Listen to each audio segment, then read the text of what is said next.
And put your little hand in mine. There ain't no hill or mountain we can't climb.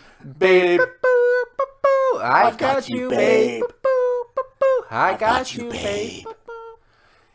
Okay, campers, rise and shine. Don't forget your booties because it's cold out there today. It's cold out there every day. What is this, Miami Beach? Not hardly. And don't forget, later today, that blizzard thing is heading on in. And I don't know the launch properly. That blizzard thing. But the question on everyone's lips. They're chapped lips. They're chapped I think we switched roles. Will Phil see his shadow? Yeah. Because we looked at the part, it's like, what day is it? Today is Groundhog's Day! Oink, oink, oink, oink, oink, oink, wee, get your little groundhog, wee.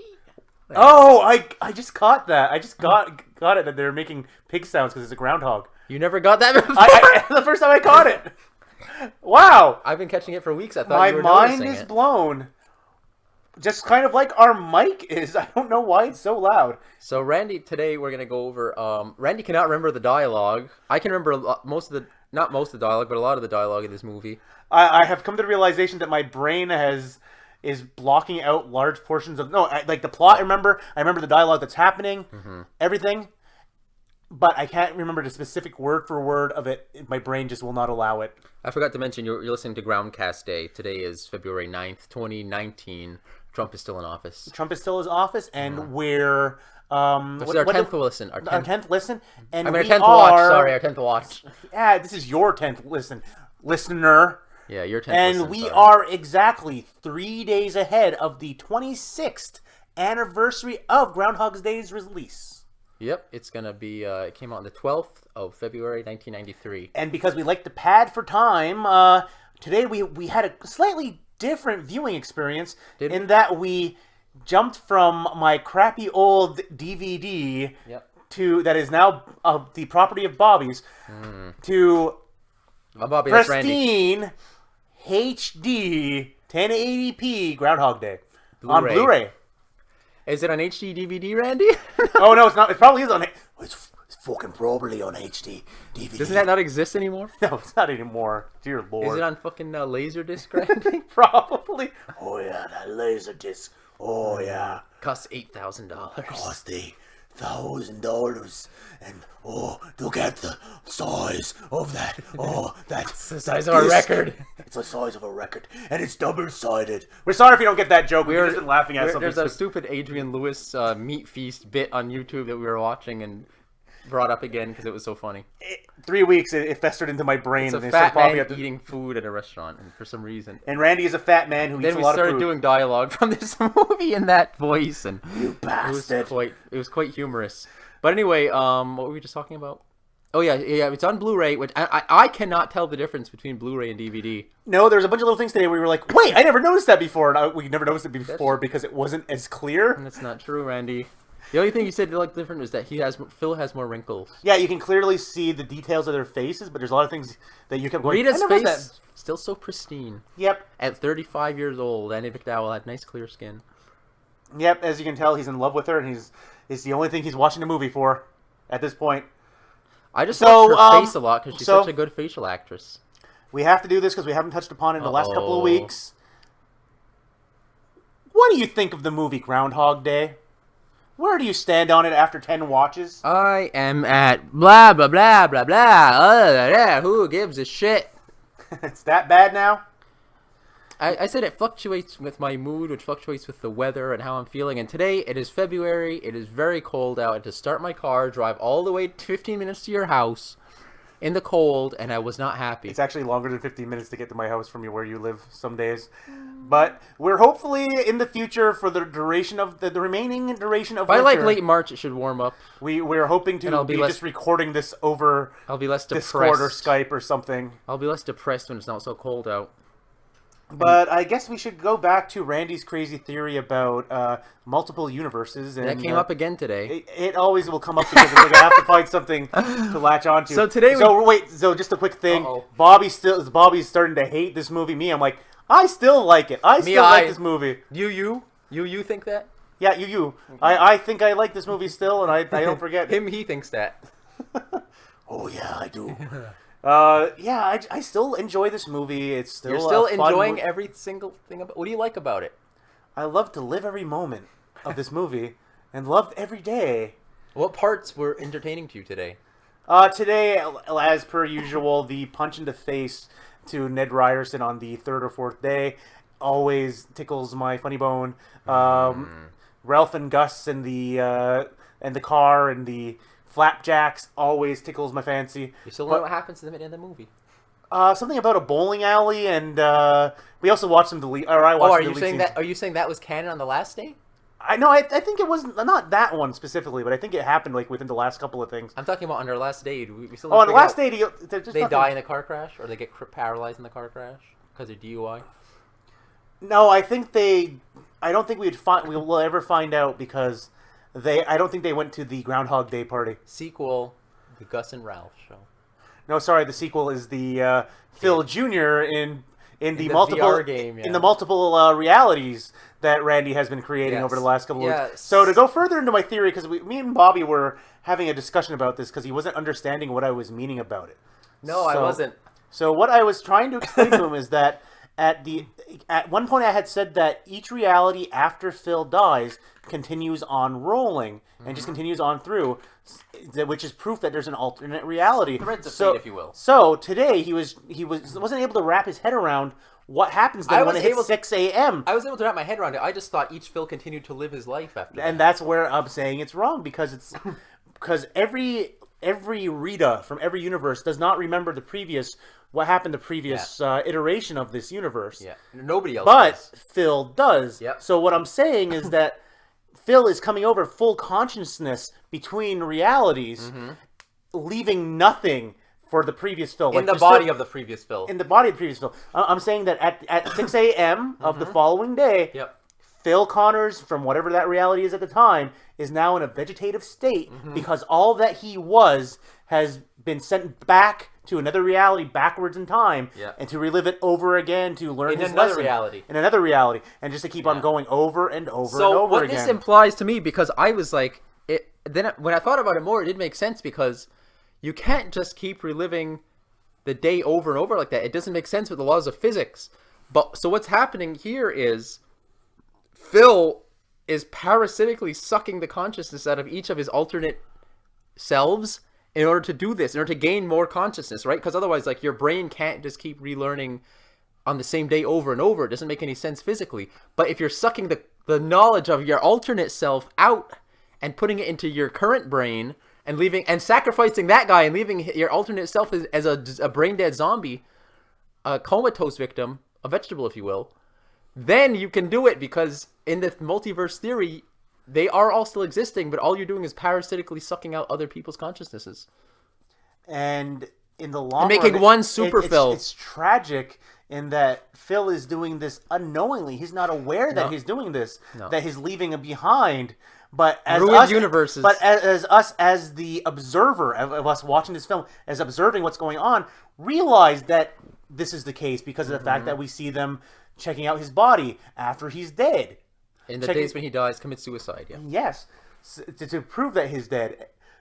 So in those days, tragically, he's not aware. But since there's infinite universes, the amount of Phils that are still whole versus the one super Phil because are a lot more than the ones that have died. Because we calculated out how many Phil lives you ruined, right? It's 365 days times 10 years. So 365,000. I'll recalculate that 1 second. 365 times. This is good radio. 365 times 10, is it only? So 3650? 3650. Correct. So approximately 3,650 Phils were ruined in this process of creating one super Phil.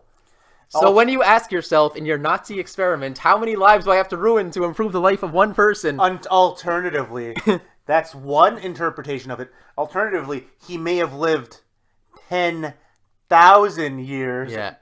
In the original cut. Which would have been... ruined 10,000 times 365. He would have destroyed 3,650,000 realities. It's a half a Hitler.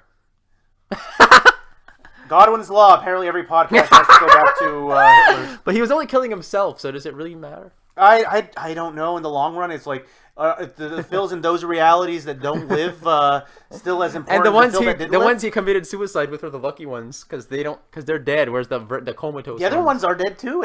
For all state intents and purposes, they're nothing but they're their dead? bodies. I Yeah, thought, they're like- vegetative state. They're brain dead. Yeah, but I'm saying their bodies, like his body, will still be Yeah. in a fucking hospital. No, if you're most of the times, if you're in a vegetative state, your brain will not. Do you think in Punxsutawney that they would like pull the plug on him? I think they would have to go get his sister Mary Pat to come in and explain to her that 1993, his or his parents, who are probably still alive. they're possibly still 'Cause alive. the man's only 41. No, like you said, like 43 or something like Yeah. that. Is what we're trying. 42. Well, 43? we calculated Bill Murray's age in this. Bill Murray's age, and I'm assuming that's how old the character is. The character's because Rita says he's a man of advancing years. Of So he's advancing got to be over years. 40. No, wait. According to the canon of Bobby and Randy, It's over 30. Over 30 is a man of It's advancing very years. elderly, but yeah. Call back to another podcast. But yeah, I'm like, do you think in Pennsylvania in '93, did they pull the plug on you? Pennsylvania, yeah. Pennsylvania '93, was that a big? I think it would depend on the reality that they're currently in. I remember there being a big issue about pulling the plug on somebody in like 2001 or something. They would get that reality's Dr. Kevorkian just to come in and do it. Oh yeah, because Kevorkian probably was in the news around this time, eh? Yeah. Around '93. So to go back to something you had said to me before in Discord, please kill more time. You had brought up the fact that. Do you want me just to read what it said, or do you want to say it yourself? The thing about the thing about not being physically able, but mentally able. Well, what I said was I was thinking about this, and I said, like, how could you effectively use this time? Like, if at a certain point he realized, oh, okay, it's how you look at it, and I can improve myself. So what does he do? He becomes a good piano player. He becomes a good ice sculptor, and he saves some people. But in terms of skills, and he learns how to fix someone's back. Those are like the only 3 skills we see him achieve. But I was thinking, how many, if you wanted to be like a good safe scummer, like how much experience could you farm in this alternate universe, and how many skills could you pick up just studying every day, right? Keeping in mind that he only has access to what's in Punxsutawney in '93. There's no internet really. They probably don't have internet in a small town. If they did, it's really crappy. There's not a lot on it, right? But we see there's a doctor's office, there's medical books. Yeah, because the internet really only came into prevalence around 96 for some people, but it wasn't until like AOL in like 90, I believe it's like 97, 98. But we know he's got the library, and if he has to, he can go into the doctor's office and read those medical books we saw on the shelf in there. Exactly. And the psychiatrist's office. And so he could probably could he become a doctor in terms of his knowledge? Could he become like how many skills could he pick up from farming every available book in this town? So this is what you said, Heather, kind of poetically. It occurs to me that Phil can improve his mind indefinitely, but his body resets every day. Mm-hmm. So he could become a martial arts master, but not a sprinter, a marathon runner, or a bodybuilder. Extreme technique, but no physical fitness behind it. Yeah. Yeah, so I was saying, like, if you, like, let's say, because you know the science of the way your body gets fit is you have to break it down and then it rebuilds itself stronger.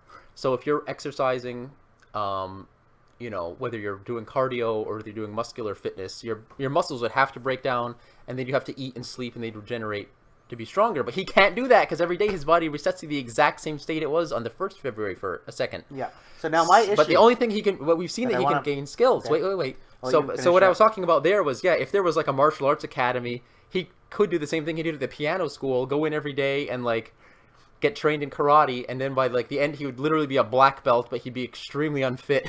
He'd still be his same tubby self. Yeah, that's what I was going to say now that I was rereading that over. He could get the knowledge to become a martial arts master, but even though he has the knowledge, his body would not be physically able to do some of the techniques. No, but I mean, he would be able to do all the techniques that his body could do in that state. But now that brings to mind that the piano playing that he's learning how to do is not just technique and knowledge. It's muscle memory in your hands, and the muscles in your hands will be shaped in a certain way from playing the piano. Randy, so he will not have that muscle memory in the hands. That could arguably be the nervous system, which is the dexterity. He might not have as much reach. Randy, there are exercises this guy put so much into his brain that he was able to overcome his lack of finger dexterity and become that good a piano player. That's what I'm saying. He has to compensate with extra brain. So is that why Bill Murray's head is so big and not just in this movie, but in reality? They call him Bill the Head, or Needle Nose Bill, or Bill the Bull. Well, Ned the Head is a whole other barrel of worms. Mm-hmm. We also read that stupid theory that somebody came up with on the internet that Ned is the devil and he was the one causing the Bobby, the cycle. I don't think we have a right to call any theory that we've read on the internet about Groundhog's Day, except for the one that says that this is just an allegory for 9/11, stupid. Because I came up with a multiple alternate reality theory surrounding this film that is just as dumb. I don't want to talk about it. Okay. No, but yeah, so the theory was that like when Ned talks to Phil, I guess it's sort of, what is that, Faustian about deals with the devils and stuff, that Ned was the one who was trying to sell Phil the insurance, and because he didn't take it, he trapped him in the time loop, and then at the end of the movie, when he finally signs the insurance papers, he finally lets him out by selling his soul to Ned the devil. Yeah, he sells his soul to Ned, but he also sells himself to Rita. So he sold his soul to both heaven and hell. Because Rita, as we know, is a snow angel. Yeah, she's a snow angel. Every time she's happy or every time she's emotionally stimulated, it snows. Yep. There's R.I.P. girl who played Ducky. Yep. Dead. That's sad. Now that you brought that up, and now you made me even sadder. You didn't have to make that noise. You wouldn't have brought it up. Now, there was one other thing that I had wanted to bring up. I did laugh once in this movie. Do you remember why?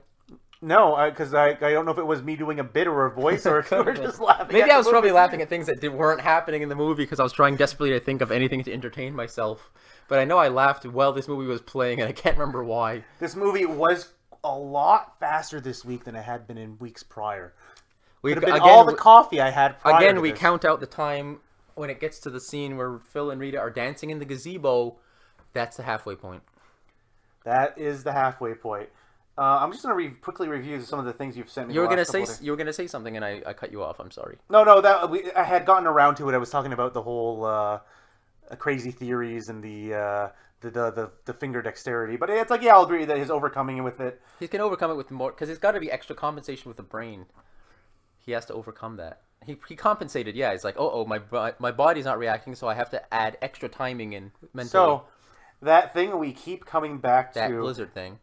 No, not that blizzard thing. That time in Greece thing that we keep coming back to. Is that another time in Greece? Mandela effect thing? Sorry, time in Rome? Yeah. Because to quote can't find this anywhere. So this is according to IMDb. Yeah, please read There's this. An alternate version of the film. So some backstory. It's like I had read somewhere, probably IMDb, that there's a scene that explains his reference to why the drink reminds him of Rome. When he saves coming the date with Rita. Yeah. The sweet vermouth on the rocks of the twist. According to IMDb, the original version that was released to the movie theaters contained an extra scene with Phil and Rita at the bar. Yep. In it, she explains how she likes sweet vermouth with a twist because it reminds her of how the sun hits the buildings in Rome in the afternoon, and also how she would like to live in the mountains. In the VHS release, this scene has been cut. Oh yeah, the VHS release. This scene has been cut, but the next scene in which Phil repeats these things to Rita still remains. Some DVD, versions have the missing scene in the original form. Not the DVD version we watched. Nope, neither the version of Blu-ray. So me and Randy are trying to figure out how the hell this person knows this. Did they see the original theatrical release? Or is this a Bernstein Mandela effect event? Because if you're out there and you have seen this footage on a DVD, if you're from Europe or something, please comment below. But not from Belgium, because we're blocked there because of our first episode. No, one episode is blocked there. I even created a version that you could have re-upped without it. No, I'm not lazy. So if you're out there and you've seen a DVD version, or you have access to this footage of Rita telling Bill Murray about the buildings in Rome and the mountains, please send it to us. We need to know. It's probably like a 14-second scene. Because we scoured the internet looking for it and we can't find it anywhere. It's almost as bad as that time I was looking for Pizza Ghost, but not as not as rewarding, because I found it for you, because that was eventually found, and it was with the help of Reddit. And it wasn't that good, to be honest with you. I have it saved in my hard drive. That's good. So I can never lose it again because that link I sent you gone. Yep, it's gone. Taken off YouTube. I had to save it just to make sure I didn't lose it. Yep. But so yeah, was there anything else that we're coming up on the end of our time? Was there anything else we wanted to mention? Well, nothing that won't take enough of the time here. What did I say? Did I say something else to you on there, or no? You say it. No, you didn't say a lot to me recently about it. You were, if you want me to go from Tales from the Discord here. The last thing I said besides Star Kid, More Dreams About Me, Phil committing suicide. Why does he keep trying to commit suicide? Oh, yeah, that's so- what I was trying to circle back around to. Yeah, so I was like, why... That's a good way to end the episode. Let's talk about let's death. talk about suicide and the 3 million lost Phils out there. But let's talk about the fact that Phil, after save scumming with Rita and failing and getting slapped in the montage, then has a couple of depressing days. He has the day when he goes and she's like, "Oh, Phil, you want to join the fun?" He looks dead. He looks depressed. He looks dead inside. And then he smashes the alarm clock a few times, and then... and then then he goes manic. Then he goes the blah blah blah blah blah, and then he kills himself. He kills himself with the groundhog. That's that the day. first one. So the first time he dies, and then he wakes up the next day and he's like, nuts. Yeah, you forget that what he says to her before he goes on this rampage is simply, "Oh, I didn't forget. I have come to the end of me, Rita." Yeah, we had a beautiful day once. We had a beautiful day. I want you to remember that we had a beautiful day together once. And yeah, so then he drives off the cliff, killing himself in the groundhog. Now that he wakes does up. not end the time loop. He wakes up the next day. And he's like, nuts. Now, his immediate reaction is to then start trying to kill himself again with throwing a toaster in the the ones we see the bathtub is that he uses a toaster to electrocute standing himself. in front of a truck. He jumps in front of a truck. Which, by the way, I'd never noticed before that he was still wearing pajamas. So thank you. That's it. Yeah, I wanted to point that out. Is that, and then lastly, jumping from the clock tower in his pajamas again. So the reason why we're bringing this up is, or at least the pajamas, is Bobby didn't think about it, that he never realized the pajamas and the fact that... But he puts a coat on. Yeah, because he's going outside. He's wanting to be suspicious. So he's trying to kill himself in the fastest amount of time. Yeah. It's a any percent speed run to his death every day from the moment he wakes up. Yeah. But I think the fastest one was definitely the toaster. Yeah, he literally woke up, got out of bed, that was probably the fastest way he could kill himself. He got up, walked downstairs, grabbed the toaster, walked back into the bathtub, probably which he had to fill up the bathtub. And drop it he did have to fill the bathtub, but he was probably dead by like 6:10. Phil filled the bathtub. No, that's not going to take 10 minutes. It's going to take at least by 6:30 at latest. 6:30? Yeah, he has to fill the bathtub enough that it will course through his whole body. Well, now we have to Google how long it takes to fill a bathtub. I don't want to be on any more lists. Oh, okay, you had to fill a bathtub. I thought you'd be electrocuted in a bathtub. I don't want to be on any more lists. But my point was, originally what I wanted to say was, why the first time he kills himself does he keep killing himself? Because it was like, he knows he doesn't get him out of the loop. And, well, I was to say, I'm just trying to end this kind of like how Phil was trying to end it as fast as possible. But the reason why he's doing it is he wants the days to end as fast as possible. Yeah. He doesn't want to live them anymore. I thought he was just trying all different ways, going like, well, maybe if I kill myself this way. Yeah, he's looking for a way out, but ultimately he doesn't want to relive that time with Rita over and over again.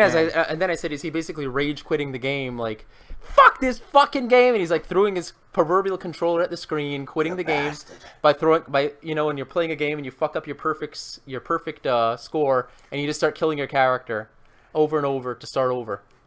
Yeah, kind of like when you would play Tony Hawk 2 and then you would start it off and you're like, I'm going to turn left and I'm going to grind up above the skate ramp over here. And then as you're on your way to getting like 3 million score and things are going faster and faster, you screw up on one ollie and that 3 million score is gone. Mm-hmm.